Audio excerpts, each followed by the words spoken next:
The Jew saw them all, beat them all, and is now what he always was. All things are mortal but the Jew. All other forces pass, but he remains. What is the secret of his immortality?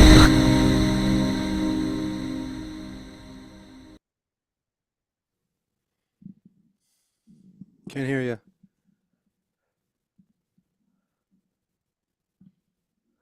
Hello, everyone. Welcome to the Jewfunction. This is Seth over here in Jersey. We got Leo over there in Israel. We got a very interesting guest today who's crossing into all the worlds. Our goal is that we discover all of these gems in all these different corners and get to the bottom of what is this thing, who are these Jewish people, what is our role, what are all these experiences we've been going through? Is it just a fluke? Is there some story behind? Oh, I still don't hear you, Leo. Is there Still don't hear some? me? Now I hear you. Oh, yeah, Is yeah, there? yeah. Okay, good. Maybe turn up your gain a little bit. Is there some story? We do see a story. We do see something behind it. But what's interesting is it doesn't matter if you. First of all, you need to find the map. You need to understand what the goal is, what's going on. But even if you find it, nevertheless, you still have to be the main character in the story. It's not enough to just discover it. And what we're seeing is that from week to week, all the people that we're speaking to, it's incumbent upon them. It's incumbent upon all of us to be the main character in the story, to understand what's happening, what's going on around us, what historic, biblical, epic situation we find ourselves in, and um, and what can we do about it? What is it? Does it have to be biblical? Like I was talking to a friend of mine, and it's like, where's it go? Where's it going? The Muslims, the Christians. Where's it? It's like, look, in the Bible they have a word for it. It's Armageddon, but it doesn't have to go there. Externally, we can wage this war internally. But what does it mean? Who's open to seeing it, to hearing it? When, That's when really, we say biblical, it has all these weird connotations. But for example, if you're a baseball player, for for example, example, just it's clear when you show up to work, right? You're not gonna like take the ball and throw it into the stands, or you're not gonna like hit the ball, backwards towards the umpire. Like there's a plan, and within that plan, all of the things are happening. If you don't know what the plan is when you show up to work, it could. That's yeah, that's a good I think we can stay on this metaphor that there's these laws, right? There's these rules, and there's like an overarching rule, right? Your team has to score the most home runs, right? I think that's No, the just right. just goals. I mean, just runs. As long as I don't Just say for the two of holes, us. let me let's Sorry, try to Max. keep the vernacular. But so there's like an overarching goal, right? And then Max can't believe it. There's two people who have so little hold on. knowledge.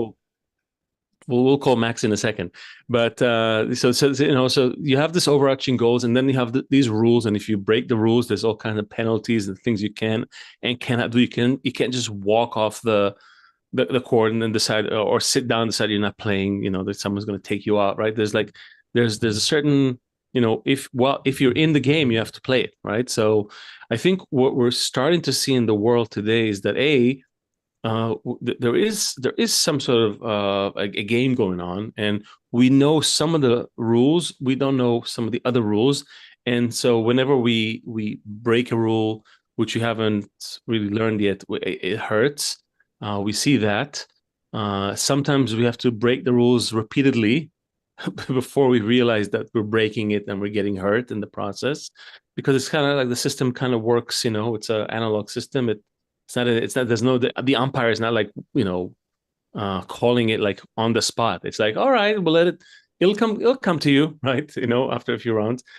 So that's one thing that we're seeing. The other thing that we're seeing is that a lot of the things we thought make up the sort of the solid parts of reality, they're sort of breaking down.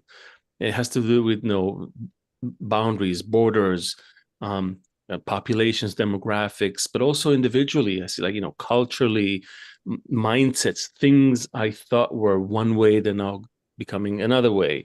Identities, all of that. There's like such a shift, right? Like we're reevaluating everything that makes us who we are. And I think this guest that we have today is really for me is also something that I would not initially associate with these two worlds. He's got one leg in the in the yeshiva world, and then another leg in the pro baseball world. He's been working in that realm, like he's a lead researcher for the number one rated baseball podcast, and with Like three any shows. single place you go in excellence in the world, there's like some Jew in there. Yeah, I mean, definitely. So he's doing that with with Jomboy Media, and we'll hear a little bit about what he's doing there.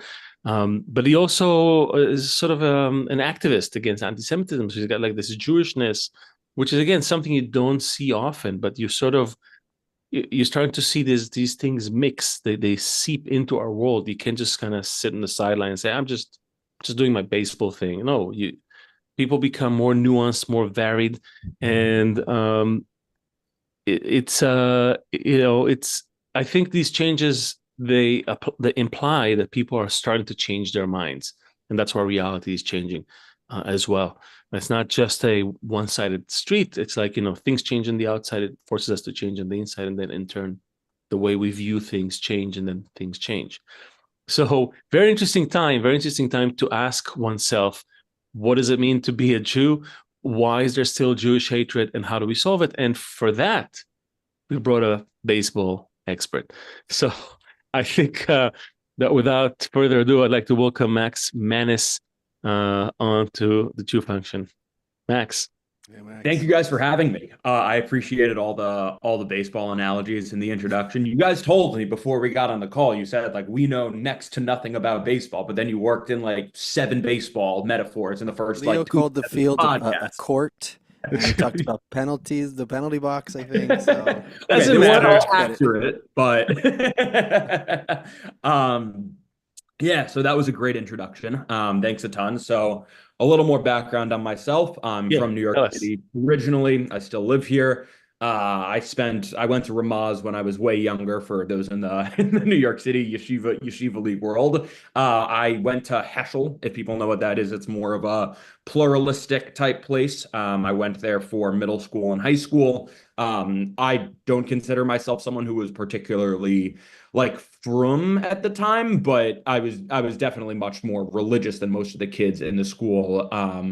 Just in terms of like, I would eat non-kosher pizzas and stuff like that. And, I would like go on my phone on Shabbat, but that was about it. Like I wasn't, I wasn't this like insane rebel. But and then I went to yeshiva for 2 years to TVA, Torah Avodah. Totally changed my life. Couldn't recommend it like any more than I already do to pretty much everyone I talk to. where I'll is it? hear up about it. It's in Baka in Yerushalayim. It's a What's it very called?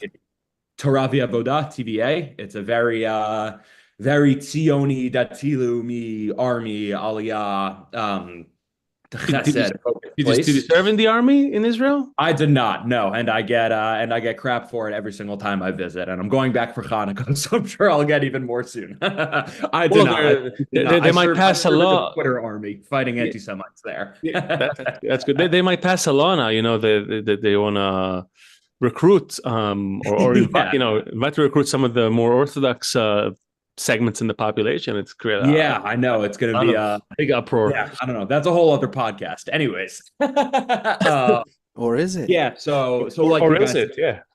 yeah, like you guys said, baseball is among my biggest passions in the world. I have a hard time putting anything over my Jewish identity, but baseball's baseball's right How with it. just so we understand, how did Sure. a guy who's almost like an Orthodox Jew with the whole garb and everything, how do you get Yeah. mixed up with baseball? I mean, what can you make the Yeah, I talk with people a lot about how I think that it's interesting that there's so many. I mean, there are Jews working in everything, but there are so many Jews working in the baseball industry, and so many of the biggest connections that I've like been lucky enough to kind of half stumble my way into, half kind of however you want to say I came to getting there. It was a mix of hard work and circumstance and luck and a bunch of things.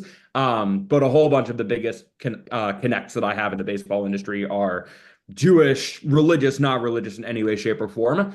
But I talk with people a lot about how I think there's something there as to why baseball's very, I think, naturally appealing to people who have come from a Jewish education system and are used to kind of like sitting with something and it being like grueling and annoying. And there's not a lot of instant satisfaction in baseball. It's very much it's definitely a thinking man's game. There's a lot of strategy and nuance and thinking about the domino effect and the big picture. Okay, if we have, this batter do this, they're going to counter by bringing in this pitcher. What's our response to that?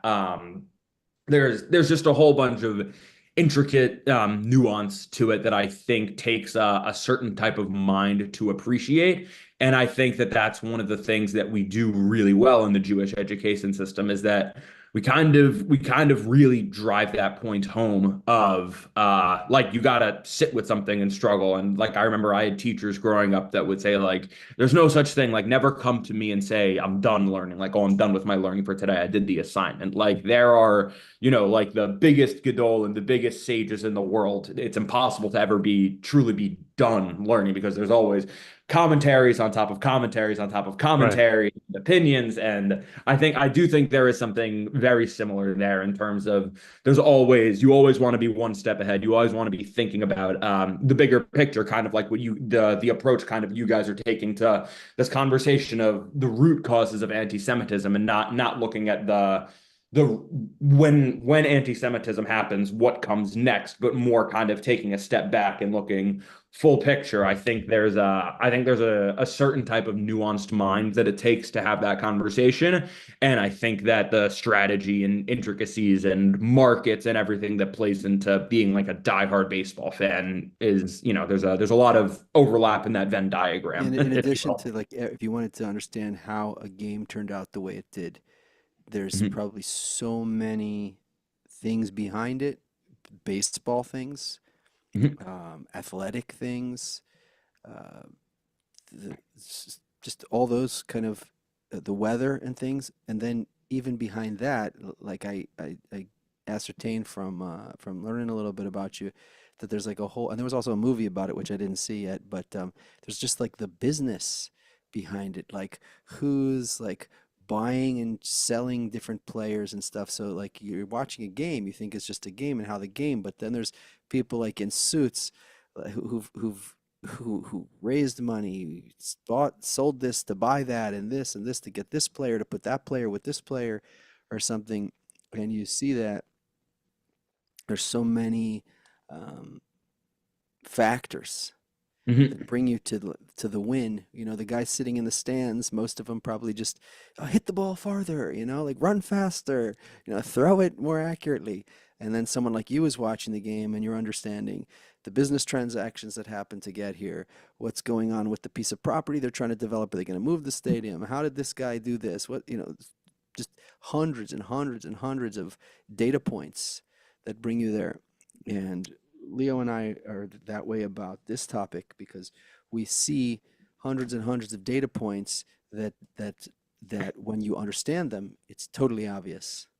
Like how everything is, like when you watch a game, there's so much ta'amim because you have so many different understandings and flavors and experience. And Yeah, I think that like my understanding of how like markets work came from baseball. Like I didn't learn market stuff and then applied it to baseball. I learned baseball really well and I learned how the baseball market works and then I was like, "Oh, the rest of the world is like this too." But I think when it comes down to what you're talking about analyzing all those data points, one thing I've gotten to know a few baseball, what you describe as the suits, kind of like the front office people, the people that kind of move the chess pieces to make everything happen. A lot where one way that baseball separates itself from a lot of other sports is that there's a lot of parity, like or randomness, I guess you could call it, in that in the NFL, if you take or the NBA, if you take the best team in the league and have them face the worst team in the league and play them, 10 times in a row, the best team is probably going to win 9 or 10 out of those 10 games. In baseball, it's feasibly possible that they could go like 6-4 in those 10 games because there's a lot of super, like, there's a lot of failure in the game of baseball. There's a lot of, you buy a front row ticket to a LeBron James game, you're the biggest LeBron James fan in the world, you can pretty much guarantee he's probably, he might not have the best game of his career, but he'll probably bare minimum get you like 20 points. The nature of the way baseball works is that even the best players in the world, a lot of the time, it's just not their day, and that's how the sport goes. Like a 300 bat, this is the classic analogy everyone uses. A 300 batting average means you got to hit 3 out of 10 times. It's not really a statistic that the in-depth baseball nerds put a lot of value to anymore. But if in the old days, at least, it used to be that if you got to hit 3 out of 10 times over the course of your whole career, you were like locked to be in the Hall of Fame. You were like a phenomenal baseball player. That's because there's a lot of failure. Like you could watch Aaron Judge, Shohei Ohtani, whichever incredible player you want to pick. You could drop an exuberant amount of money to sit front row to watch them and say, "Oh, I'm watching them for one game. They're going to be incredible," and they might not get a single hit that day. They might strike out 4 times, and yep, that just happens because that's how baseball goes. So I would say when you apply that same lens to this, again, it comes down to asking yourself, what's random, what's temporary, what's sustainable in the long run? How Maybe can the we Jews aren't how can such we big look at the bigger screw ups. Maybe it's just the nature of the game is that there's a lot of to get to perfection. It's really difficult. Yeah, you gotta chalk some of it up to just bad luck. Well, we don't. Seth and I, we don't really believe in bad luck. We Okay. there are conditions, and yeah, you may not be aware of the conditions, and and so you go out there and you're not aware of the fact, for example, that you have a bad day or you have nothing to do about it because someone already, right, the game is already set and you have to go play, and you can't say, hey guys, I don't feel it's my day, I'm gonna, let's change the dates, or you have to, I'll sit this one out. No, you have to play, right? You have to go up and do your thing. And life is, in a way, like it's a game and it's unfolding, and you have to be proactive in it. And you can't just sit it out. It's happening whether you like it or not. There's a date for the game, and it's happening. Mhm. But if you haven't prepared yourself properly, and that's really where it comes into, like, do you understand all the things that could go into it, and are you Mhm. preparing yourself? And that's what we're trying to understand. And I guess before we go into the other half of the sort of the other side of the coin, I want to know, do you consider baseball to be like is it like a group game or in the individual game? Because it looks a lot from the outside for a non-baseball player or fan, that it's like it's two guys. One is throwing a ball, one is trying to hit a ball, and every once in a while you have a bunch of guys running around just bringing the ball back. Sure. That's what it looks to me. Yeah, I would say you could make the argument that it's individual in the sense that there's not a lot of on-field collaboration and teamwork. Like when a player's up there batting, right? Or pitching, there's only so much that the other players on the field can do to help them like maximize the productivity of that event. Like for the most part, baseball, the I think a lot of people tend to overthink a lot of things in baseball and in life and make things unnecessarily complicated. There's a million aspects that go into what makes a good baseball team. But at the end of the day, what determines whether you do or don't win a game most of the time is specifically the event of when the bat hits the ball. Did the pitcher set himself up for success to get the batter out, or did the batter set himself up for success to hit the ball well? And usually, whichever team wins out more of those isolated batted ball moments in the game is the team that comes out on top. Where I would push back on you is that I think when you peel back the curtain, you realize how many people it takes to make the machine run. Like the amount of scouting information and data and just like the amount of technology that they have nowadays that teams are investing in to help like their players be able to perform at the top level. Not only does that go a long way, but you still see in basically any game you watch, usually, or I don't know about any game you watch, but for the most part, you'll see that players are, if they're not sitting there like on the like team designated iPads in the dugout looking at like pitch data, and this pitcher usually throws this pitch as the second pitch, or, you know, if he's thrown one ball and one strike, he's probably going to put it here against left-handed hitters versus right-handed hitters. There's also a lot of just like word of mouth that if the first batter in the inning, when he gets back to the dugout, everyone is saying like, hey, what's the pitcher throwing? So in that sense, I would say there's a lot of collaboration and teamwork, and anyone who's a Yankees fan can definitely say that when they watched defensively this postseason, that the Yankees were just an absolute mess with defense. And a lot of that came from different players not necessarily playing in their best position. And there was kind of just a lack of fluidity to it. So in that sense, I would say that there's definitely a teamwork element to it that is undeniably valuable, even if you don't necessarily see it the same way that it's like, oh, in football, well, one guy's throwing the ball to the other guy, so like they need to be on the same page. It's not necessarily that straightforward to on a surface level in baseball, but I would say there's certainly a teamwork aspect that is undeniably there. When you have these, oh, you got No, something? go ahead. No, I When you have these aha revelations in the baseball, because I could see that you probably have these like moments of bubbling joy from the game. Mhm. Are you able to draw a connection back to things you studied, or see like things in the Torah like that kind of revealed itself through the game?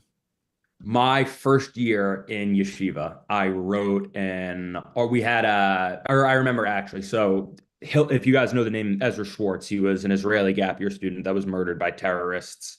I think it was 10 years ago, 10 years ago now, which is so crazy. I remember that day like super vividly.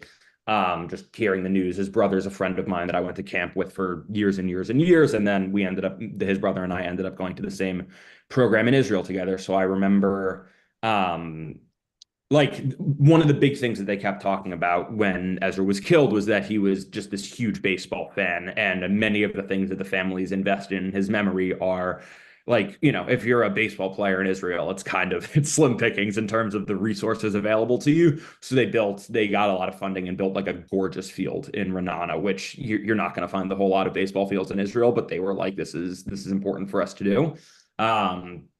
And I was super connected to that I was like, wow, this is, you know, a kid not super different from me, passionate about Judaism, passionate about baseball, went to, you know, similar camps and day schools that I went to. Like, you know, I didn't know him personally so well. I'm sure we had a few conversations at camp and the like, but I knew a million people who knew him. So I remember I think it was when it was coming up on the yurtzeit, on Ezra's yurtzeit, the year that I was spending in Israel with a bunch of kids, including his younger brother Hillel. The yeshiva made an assignment that was basically, we want everyone in the yeshiva to claim a parsha, and we want to compile a Dvar Torah about every single parsha and in the Torah, and kind of have that be like, you know, like a nice metaphor, essentially, like you know, that's what we want to do to commemorate the yurtzeit. So the parsha that I know best is Shmot, was my bar mitzvah parsha coming up in a few weeks. And I've always been so fascinated by Moshe and his role in Torah and Tanakh, and kind of just the Jewish picture at large. I think again because I'm attracted to people that are challenging and that have nuance and that aren't like nice, like don't like fit into a box. And with Moshe, you know, like there's so many arguments you can make about like, well, you know, he did bring them into Israel. Like, you know, should he really have been banished from being able to enter Israel because of, you know, of What a one non-climactic, depressing ending to a great story. Right? Exactly, that's what I'm He saying. stood at the top of the mountain and died. and then it was a no-go. But so in the Dvar Torah that I wrote, I wanted to connect it to baseball, in, you know, for Ezra Schwartz, and because it's what I know best, so it was an easy way out for me. But I wrote an analogy comparing Moshe to, if you guys know the name Barry Bonds, he was pretty unequivocally the single greatest hitter in baseball history, like basically without question. If you ever just scroll through his statistics page it's called Baseball Reference, is like the big baseball statistic database website.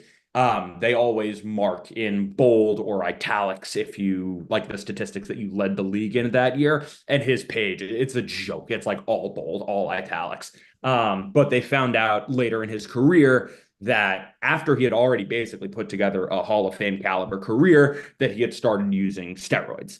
which was what everyone in the sport was doing at the time. Baseball knew everything about it. The commissioner, frankly, smartly recognized, like, hey, baseball's dying right now.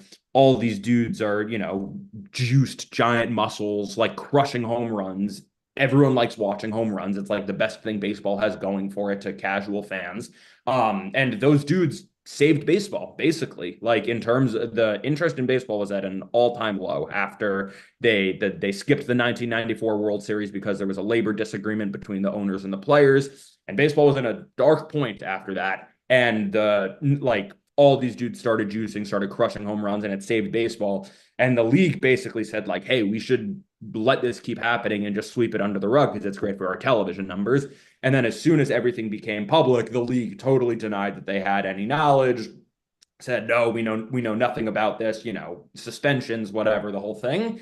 And when it came time to vote for those players into the Hall of Fame, all of the voters said, like, well, you did it on steroids. We can't stand by this.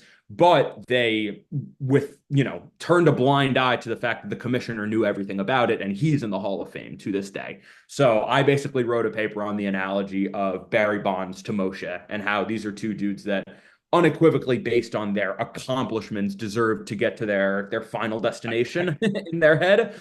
But it's not that the argument against them doesn't have any merit. It's just that when you look at the total scope and the totality of the role both of them played in the whole pantheon of Torah and of baseball, I'm of the belief that it's silly to hold them accountable for that one instance. Are you saying Moses was on steroids? Is this what I mean, listen, when he hit the rock, he had to have some kind of arm strength. Sure. You know what I mean? So I think this is a good segue to really to get into, as much as our fans love baseball, Sure. at least three of them do, but I think I do see a lot of parallels, and some people I heard say, oh, baseball is like life and all that, like you have all these, and I'm sure like every intricate enough human activity you take it, you can find parallels to everything else. You can look at life as as a game, as a swimming upstream or climbing a mountain, all those things. In our case, we're trying to zero in a little bit about this whole Jewish thing, because again, it's a thing. If you're a French guy in the US doing baseball, it'll be curious, but that would be the end of it. There was not much to talk. But the fact is that this Jewish identity thing, it just kind of it adds another layer. And I guess the first question is, did this event that happened with your friend, was that the first sort of major realization that Jews are persecuted, that people are out to get him, or did you have other anti-Semitic experiences on a personal level before that, or since? Just the first. I don't know if I would call it the first. Like, I basically, all of my cousins, or not all, but the vast majority of my cousins served in the army in some capacity. Many of them are Israeli. Many of them made Aliyah. So for as long as I lived, I was raised in a very, like, Datzilu and me household. I was raised in a very, we love the IDF, we love Israel, fundraisers, donations, rallies, I was raised in that world 100%. And I think when you have that, it comes with a natural understanding and a little bit of Jewish trauma that reminds you, like, hey, it's never like a fully clean slate. The world can say that they've moved on from whatever atrocities they've committed to us in the past, but like we can never get too comfortable. So I do think that if we want to shift the conversation kind of to October 7th, I have a theory actually that I want to run by you guys, that I've done zero research whatsoever to to back it up, but in terms of, it checks out logically in my head. So when October 7th happened, it's in the middle of Shabbat, in the middle of Chag. In America, the Chag extends to the end of Sunday night. October 7th, the attacks start on Saturday morning, actually late Friday night, New York time, but Saturday morning in Israel. And so, like Jews are like those of us in America are pretty much in the dark. Like I didn't know anything was happening until the next morning in shul. A friend of mine bolts up to me and just says like, we need to say Tehillim. And I had no idea what he was talking about. And he was like, we're genuinely at war. And from there you start putting bits and pieces of information together. But by the time that most of us got back on our phones, I think like don't get me wrong, there was still a whole ton of just shock factor and the goriness of everything and just the like, oh my goodness, this really happened. Like, what do we do next? That was all very much still there. But I have a theory that for the people that were on their phones, like the non, orthodox world, to stereotype, but generally the non-orthodox world, non-religious, whatever you want to call it, the fact that they were on their phones scrolling through social media watching like live footage of just barbaric attacks and just doom scrolling on their phone all day, and like every 5 minutes I have to imagine there's a new, just like the most horrific video you've ever seen, the most horrific story you've ever seen. I think the fact that those people had that experience on that day, trauma, I mean, I'm sure there was some trauma, for everyone, but I think specifically having had that experience meant that for a lot of those people, the greatest shock factor of October 7th was strictly just the gore and just like the sheer shock of what was happening in the moment. I think that for those of us that didn't get back on our phones for another 48 hours or whatever it was, by that point, not only was there the gore, but we had also started seeing, like politicians already calling for a ceasefire, or, if you even take it a step further, people saying, this was, justified occupation, the Israelis, the Jews had it coming, that kind of thing. So I think that the initial shock for the Frum world was a mix of the, oh my goodness, this is so gory, this is so horrible, with what the response to it was. And wait, all this stuff happened and you're telling me the world's not on our side right now? You're telling me that the world is saying we had it coming to us? You're saying that the world is saying this has to end right now. Israel doesn't get to respond. Like like we still have people that are fighting for their lives What in are the the rules of hospital. this game if that's what people are saying? Like, am I Sorry. watching the same game? Like, what are the Yeah, rules of the exactly. game if they're saying this? Are we watching the same game here? Exactly. But I think specifically for I think my guess is that specifically for the Frum community, we saw some of the gory videos, don't get me wrong. Like, the internet still existed after October 7th. I'm not denying that. But I think not having had that incredibly traumatic experience of seeing it in live time and just update another death, another death, another death, another death. I think by the time we got back on our phone and we just saw like the number in totality, it was shocking. But not having had the experience of like the live updates and instead getting it all at once on top of the response to it, I think meant that the Frum community kind of associates the trauma and the shock of October 7th specifically with the fact that one of the first updates we saw was like, oh, no one in the world cares. And that was for the people that were on their phones. I think that kind of came a couple days later, so that wasn't the initial shock. So And I when you think, feel no one else cares, then what happens? yeah, then that's the question, right? I think for all I don't want to say I have any like positive associations with October 7th, but I think that like I remember that week downtown, like I spend a lot of time at the Chabad house for like NYU and Baruch students in downtown Manhattan. That's where I live. I'm not really in college, that's where I like, that's the community that I live in.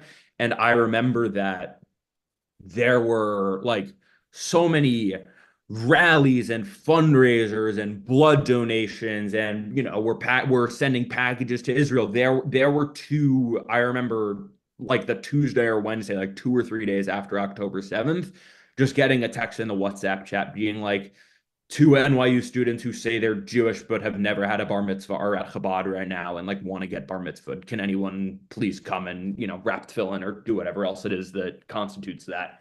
And that was the kind of thing that I saw, and I was like, the Jewish people as a whole are more unified than they've ever been right now. At that moment, at least they were. Unfortunately, I don't know if that's necessarily as much the case now as we sit here almost a year and a half, which is crazy later.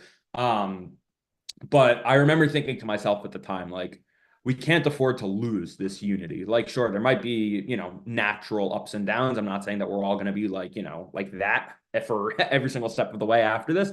But there's something here right now where politics didn't matter, level of observance didn't matter, wealth, connection, like none of that. Everyone kind of dropped everything and said, hey, if the world's not going to be here for us, like we have to be here for each other. And we've been left in a position where, frankly, we don't have a choice. Let, So it's time to go all in.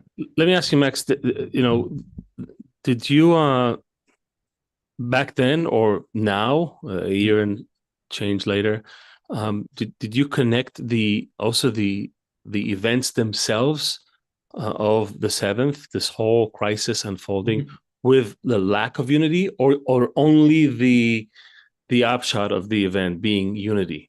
Yeah, so it's a tricky question because I remember seeing a lot of things like that, and I do think they have like an element of truth to them. I don't want to totally dispel this idea that Hamas kind of saw that Israeli society was very divided, and there's the idea that because of that, they said, okay, now is the prime time for us to attack because this is a civilization that's I don't want to say definitely not on the way out. It would be an awful way to phrase it, but this is a civilization that like has been more unified at other points in history, if we want to leave it at that. The reason that I personally don't want to, I wouldn't, make that judgment is I think Hashem runs the world, and I think it's never the position of human being to say with objectivity, like, oh, Hashem did X because of Y. I don't think we can possibly know. I think it's kind of pointless to speculate, frankly. I think Hashem runs the world the way he runs the world, and our position is to kind of take God's will and be a vessel for it in this world. Like I truly believe that. But I kind of stalk at the idea that it was like, oh, Hashem sending a message or anything. So hold on, because you mentioned Hashem so many times, I have to interject.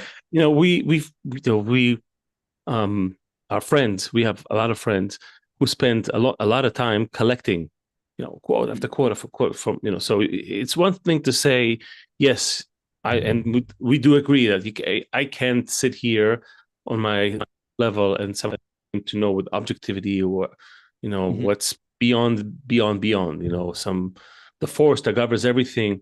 However, we have a lot of wise people over the years who have attained, let's say, the finer aspect of this reality, just to keep it on the really at eye level. And they left a lot of clues, so to speak. So, I'm reading, if Israel were one bundle, no nation or tongue would be able to govern them. Just this little line, right? And there's just like this line, there's like hundreds of lines that talk about, about Israel's unity versus lack of unity and what happens and all of that. And we have stories. We have stories in the Bible. I think it points to something though here. What you're saying, Leo, and then what Max said on the other side. If we don't understand that, first of all, like you said, his ways are not our ways. So it's not that we're gonna make a direct connection. Okay, I put on my tefillin and now my stocks are going to go up. Or okay, like I ate kosher, now there's going to be peace in the world. Like we can't draw these kind of lines. But Leo, what I hear you saying is there are laws in this, and Max is a guy who studied in yeshiva and understands with the analytical mind how systems work and what the rules of the game are. But it's still like what I hear between the two of you is like there's not an agreement that if, for example, the Jews do this, then there will be peace in the world. Like it's not clear, even to someone who went through yeshiva, the yeshiva system and everything. I agree it's not 100% clear. All I'm saying is that there are a lot of clues, and I'm asking, are we seeing the clues? Maybe that's maybe that's the thing. But you and I, we went pogrom by pogrom, and we see how almost every single major calamity is preceded by intense Jewish disunity.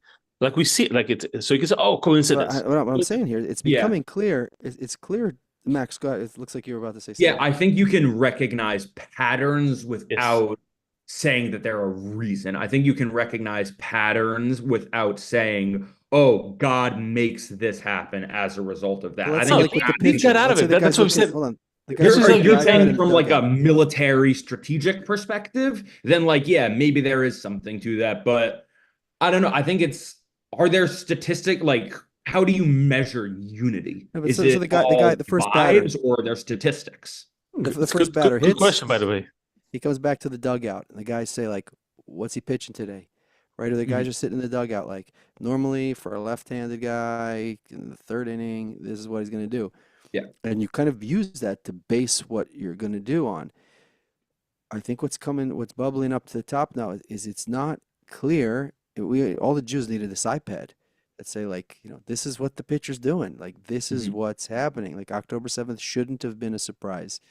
Um, like how it happens, what exactly happens is surprising, but that it happens is not a surprise. And what's surprising me today is realizing that amongst all the Jewish people, it's not clear. Like these patterns are Mhm. not clear.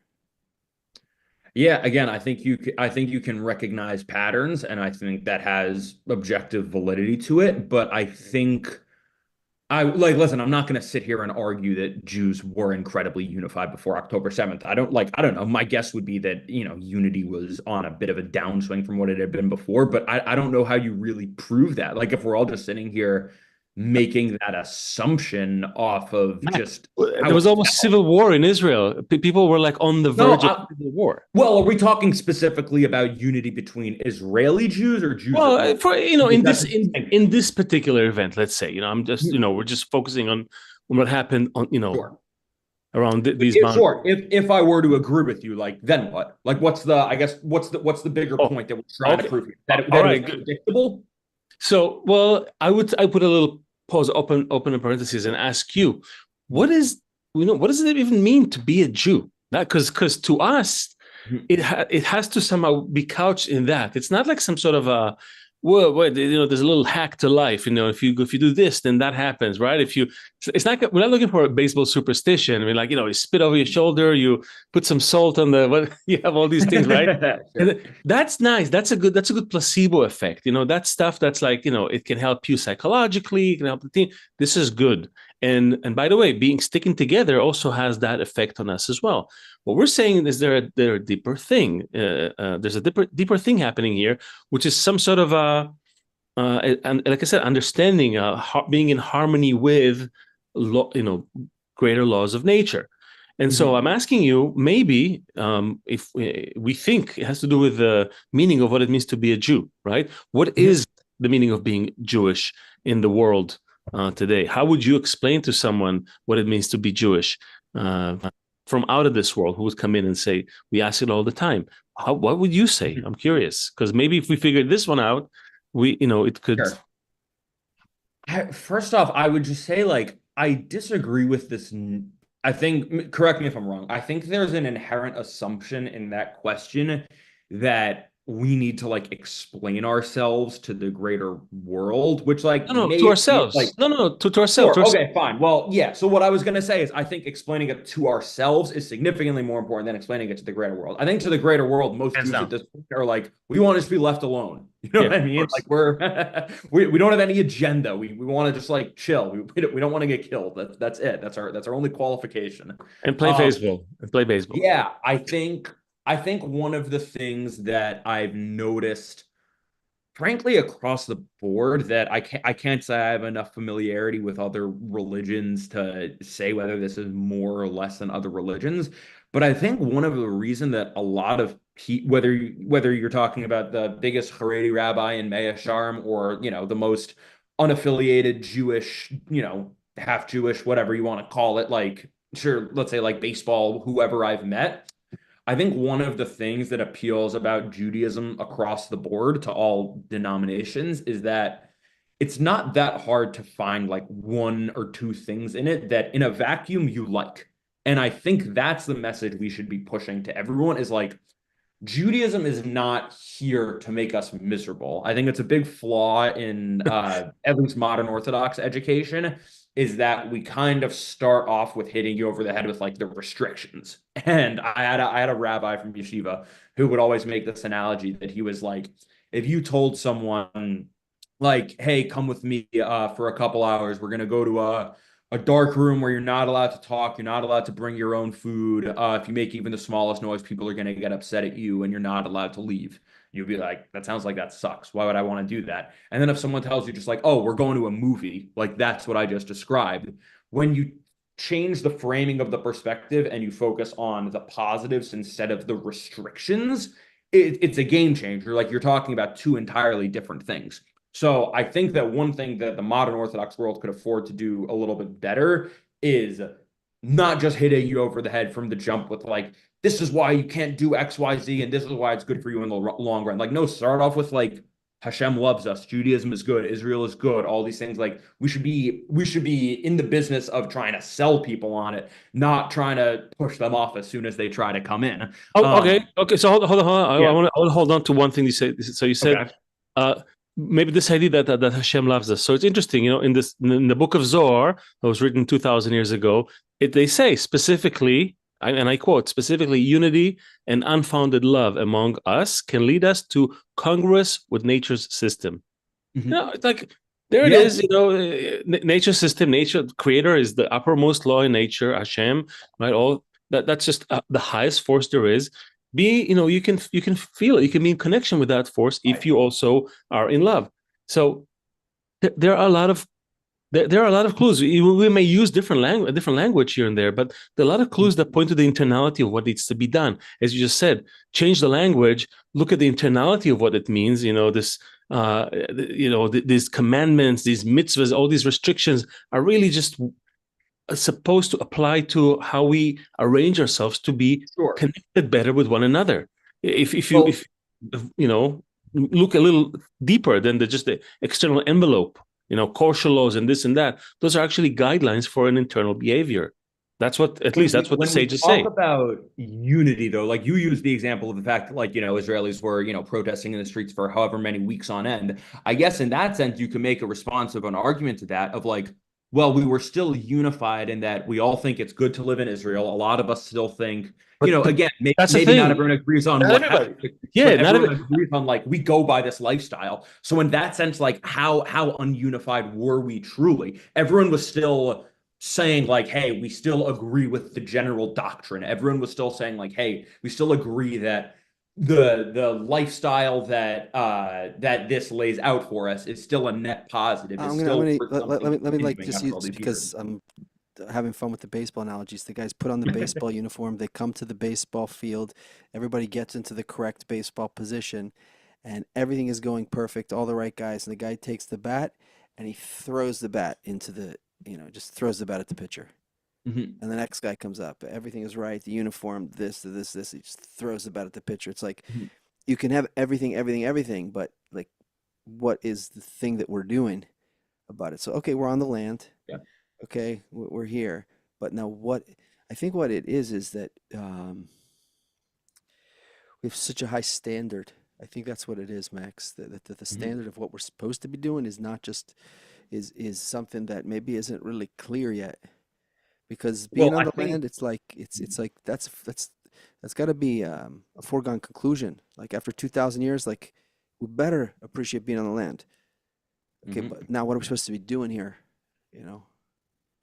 I think it's important for everyone to understand that like there's not a uniform one size fits all benchmark as to like what everyone should be doing. Like you guys sent me a list of questions to think about kind of ahead of time before coming on this. And I thought one of the most interesting questions that I put a lot of thought into was this question you asked of like, if you could speak to all the Jews in the world at one time, what would you say? And I remember I thought back to an analogy that one of my rabbis in yeshiva made, that Rav Eli Allen, I'll give him a shout out, awesome guy, that he had a real knack for appealing to these kids that can't stand just sitting in a classroom for however many hours and just reading. Like he kind of reached those kids. But I remember he would say all the time that whenever a student would come up to him and would say like, the learning thing's not for me. Like I tried it. It's not, it doesn't really do much for me. He would say to them, sit with me. We'll make a consistent learning regimen of, you'll have some Jewish law, some philosophy, like whatever you want. We'll find something that works for you. You stick to that regimen for a month, and then you come back to me in a month. And if you still say to me, I tried the serious learning thing for a month, it's not for me, it's not doing anything for me. He was like, if you truly say that to me, honestly, after a month, I'll take you out to dinner at whatever restaurant you want in Israel. He was like, I've been making that offer to kids for years and years and years, and no one's ever taken me up on that offer.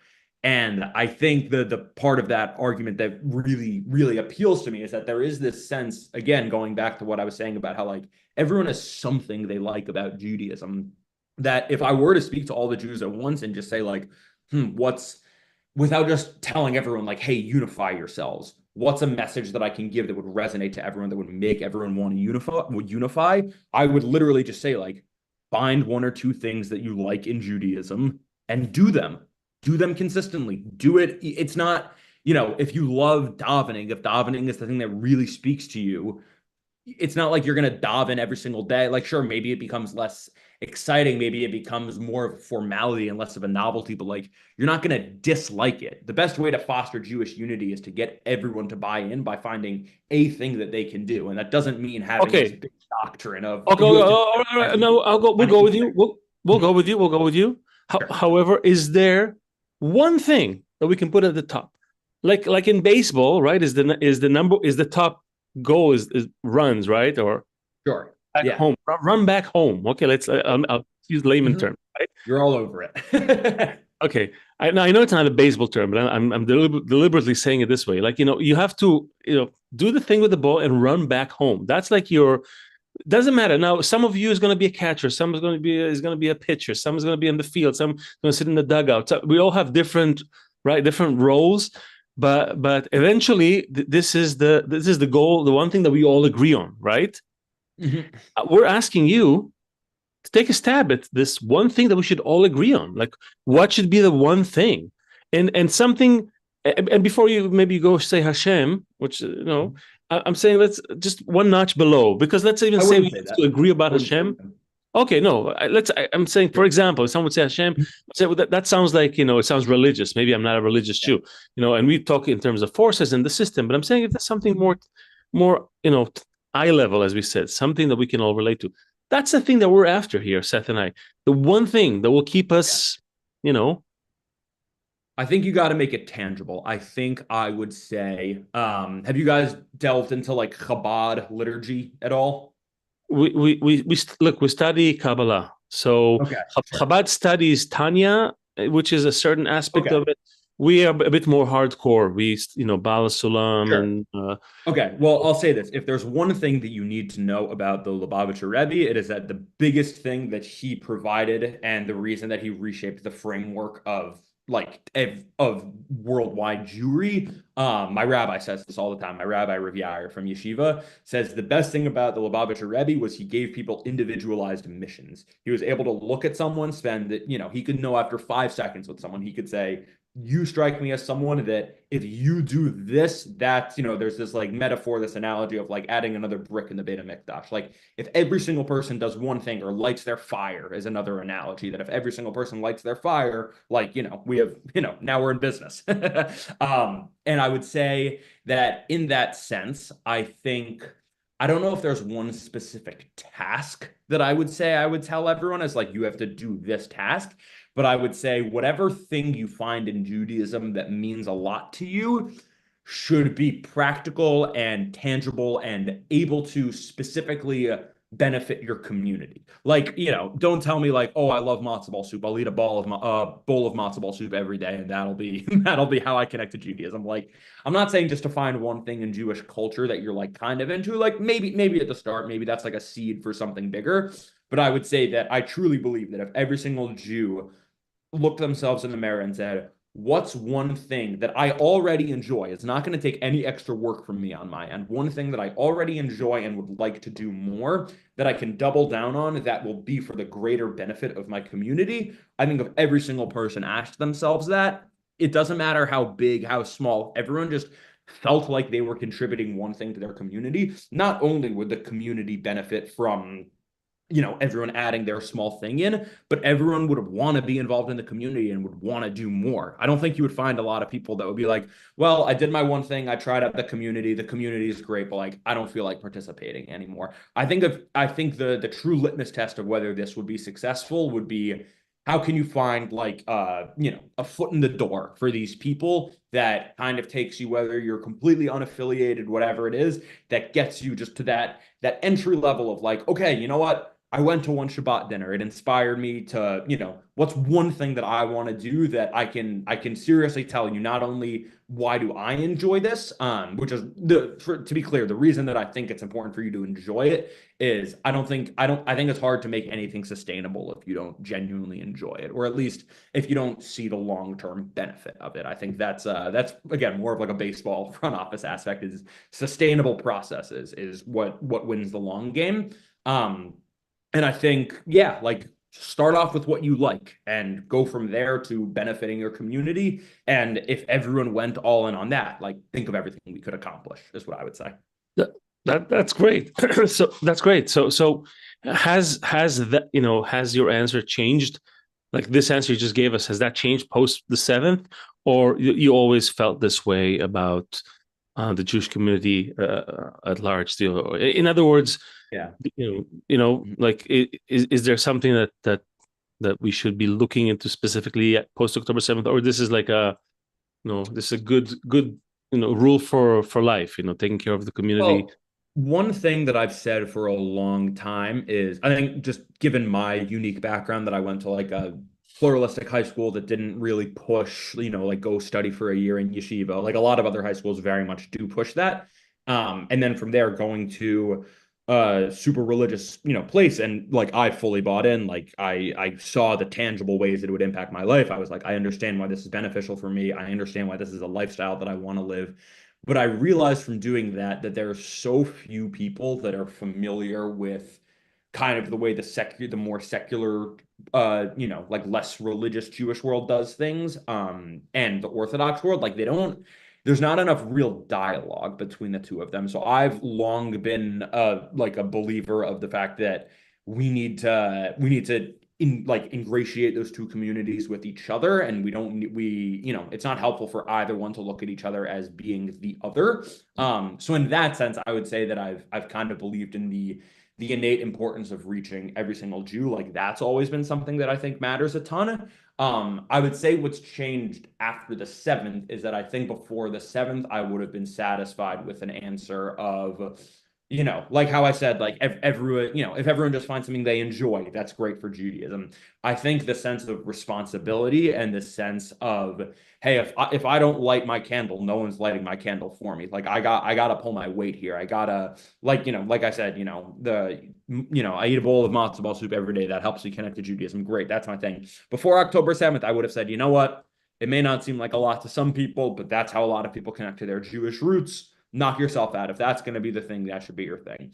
I think post October 7th, I would want to instill this level of responsibility in everyone, because I think people feel valued when they have responsibility. I think if I had signed off on the, eat a bagel or matzo ball soup every day and let that be your connection to Judaism, I think a lot of people would have subconsciously been like, well, I'm not really doing that much and they're letting me off the hook. So the fact that they're cool with me not contributing that much must mean that like they're not really invested in me. They don't really care about me. They don't really see me as being part of the long-term vision.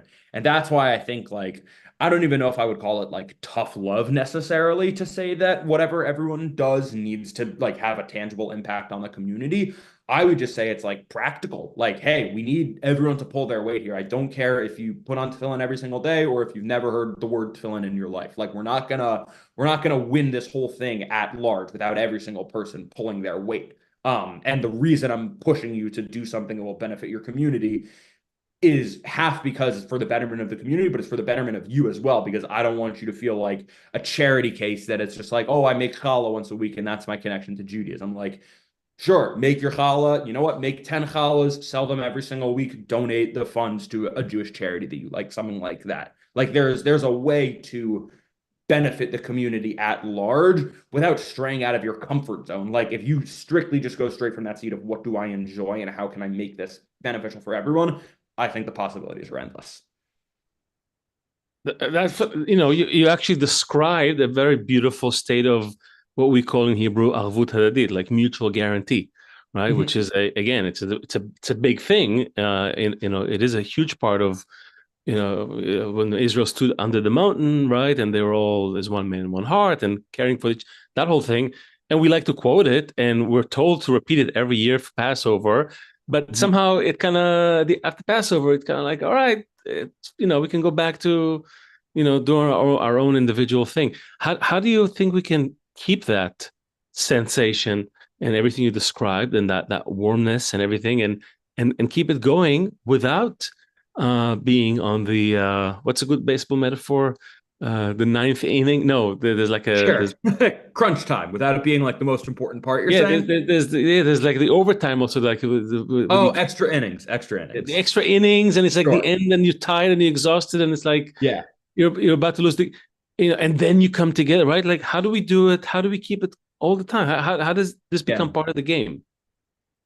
I think, again, with going back to what you're asking comes down to sustainability, which, again, like the baseball mind in me is saying, how can we minimize randomness and maximize sustainability, okay, this isn't just going to help us win today. This is like a process that we truly believe in that is going to play in the long run.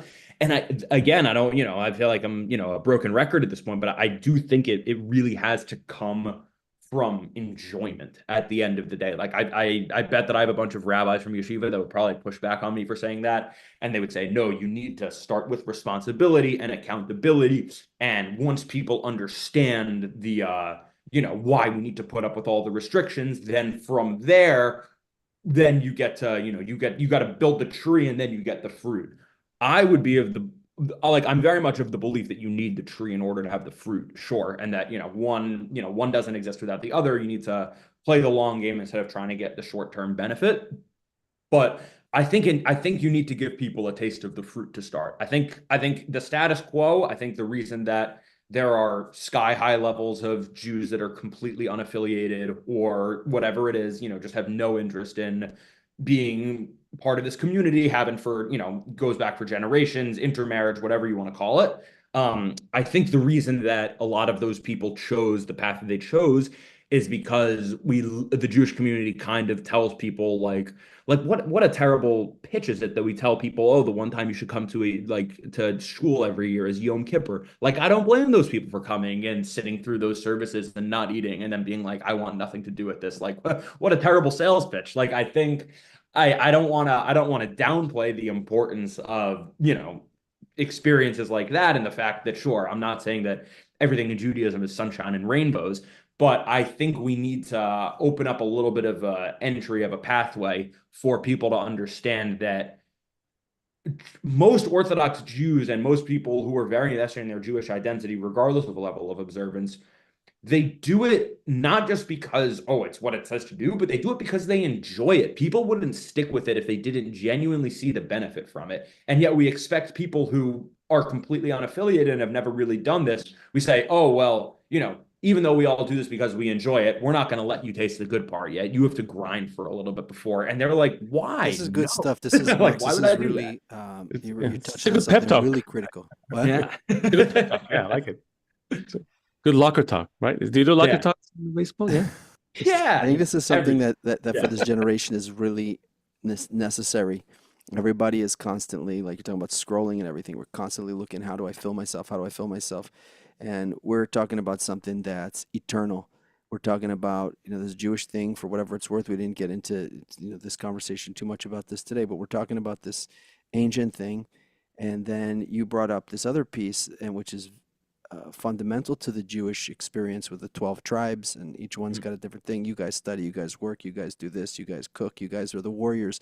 If each one can bring to the table the thing that he does well, that he finds enjoyment of, then we're going to find that we're part of this one giant family where everyone's taking care of all the details. You got that's profound, even though we kind of had this, what seemed like a surface level talk. I heard a lot of very profound things here, and hopefully you can take that into bridging between the orthodox and the secular that you talked about, and even in the baseball world, when you come across all these Jews in all different parts, people totally unaffiliated and people more, that somehow see how each of them can get more and more involved, help each other, because this Hashem thing lives through us. And I think that when the Jews, 2 Jews, 3 Jews, 4 Jews, they all start doing this part that they enjoy and all start coming together, then this other thing will blossom between us.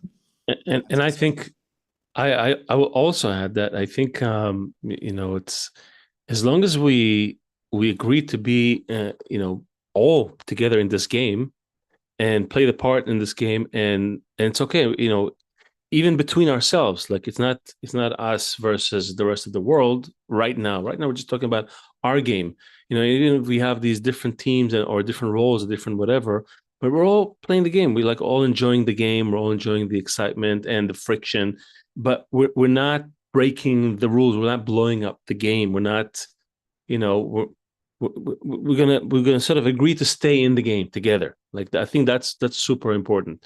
Otherwise there's nothing. Like if we allow ourselves to get to a point where I'm willing to kill the other guy, that's not a good game. That's like you left the game, and you know what I mean. It's like you forgot that we're all still like all members of the same Right. group, same family. Well, that's why I kind of pushed back before when you were talking about like, oh, well, Jewish disunity was at an all-time high before, or maybe not an all-time high, but was pretty high before October 7th with the protests. And I guess like my counter argument to that would be like, sure, that's true, but like we weren't massacring each other on the street. You know what I mean? There was still a hell of a lot more that united us and that disagreed us. Like some of the best advocacy advice that I've gotten, which I thought it was funny that you guys introduced me as like advocate, because that was like never something I like set out to be like, I want to be an Israel advocate. It was just like when Jews got killed, I posted on my Twitter like, hey, I don't like when Jews got killed, and a lot of people took issue with that, and I was like, well, I guess I have to die on this hill now. I guess I have to go a little all in on this. But some of the best advice that I've gotten in that regard about arguing with anti-Semites is people will say like, listen, at the end of the day, if you use the example of a college campus, like probably 2% of, maybe 2% might even be high, but let's say 2% of the people on campus are, vocally pro-Israel, and 2% are vocally, anti-Israel, pro-Palestine, whatever terminology you want to use. If you focus on the 96% of people who either don't care, if we're being honest, like for the most part, most of these people, they're living their own lives. What do they care? What's going on over there? But whether they don't care, they're undecided, or they're being manipulated and kind of prompted by the other side, like we can do ourselves a favor. And if we get the vast majority of those 96% of people on our side, which should be easy enough, just given like the history and the track record, and like, we don't all have blind bias behind why we support Israel and why we invest in Judaism. Like we believe in it because there's a history and because it makes sense to us. And because like those are Western values, frankly, at the end of the day. Like I think that's one of the biggest things that has come to light from these protests, especially the ones on the college campuses, is that a lot of that 96% is realizing like, one of these sides is proudly flying American flags, one of them is burning them. So it doesn't take an Albert Einstein to look at that and say which one of these people aligns with my values, generally speaking. But I think in the same sense, if we focus on, like, we could say that Jewish disunity is super high, but like at the end of the day, this might sound insane to say, but like the protests over the Israeli government or whatever it is, like when you think about the grand scope of everything that Judaism represents, it's like we're inflating the one thing to make it seem like, oh my God, Judaism as a whole is at risk because of this one tension. Like no one's even, like for the most part, we still agree it's good to live in Israel. Torah values are generally good. Like we believe in the innate goodness in every other Jew and every person. Like that's, like, how could you possibly with the rose-colored glasses, Leo? He's a very glass half full. Yeah. No. I like his optimism. It's good. Every once in a while we get a good optimist on the show. I like it.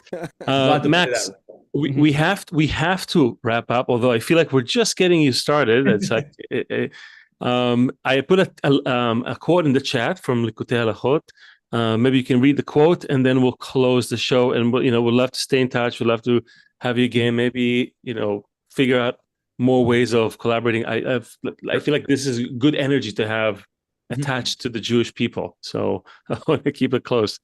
So the link, the quote, it's in You the want me chat. to read it? Yeah. The essence of the root of Arut is extended from the reception of the Torah when all of Israel were responsible for one another. And this is because at the root of the souls of Israel, all are considered as one because they are extended from the source of unity. 100%. That's it. Like that is to a T exactly what I'm saying. That we all come from the same seed from Zerah Yaakov, and like there is so much more that unites us than what divides us. And we can't let ourselves like social media for all the great things about it. I think the one thing I realized from spending so much time on it is not real life. It elevates negative voices. It enhances unpopular, polarizing opinions. And if we can't let ourselves get sucked into believing that represents the world at large. 100%. Max, Thanks, man. I barely detach myself, but we really do have to wrap because we have other things that we have to complete before the end of this day. And I feel like it's just getting started. We're just getting warmed up. We're not even out on the pitch yet. We're just getting warmed up. And It's called a field. I'm gonna get my metaphors right eventually. We want to thank. Yet. Yes. We want to thank Max Mannis, and from Jomboy Media. Tune in to his podcast. We'll put a link in the description for that. Send me that link, by the way, Max, so I can put it in the chat. And please get some of his infectious good energy and find your place in the tribe. We just want everyone to find a place in this great tribe. We are certain that this will also change the attitude of the world toward us. This we are absolutely certain of. Even if we don't understand all the laws and all the rules and what the Creator wants, that much.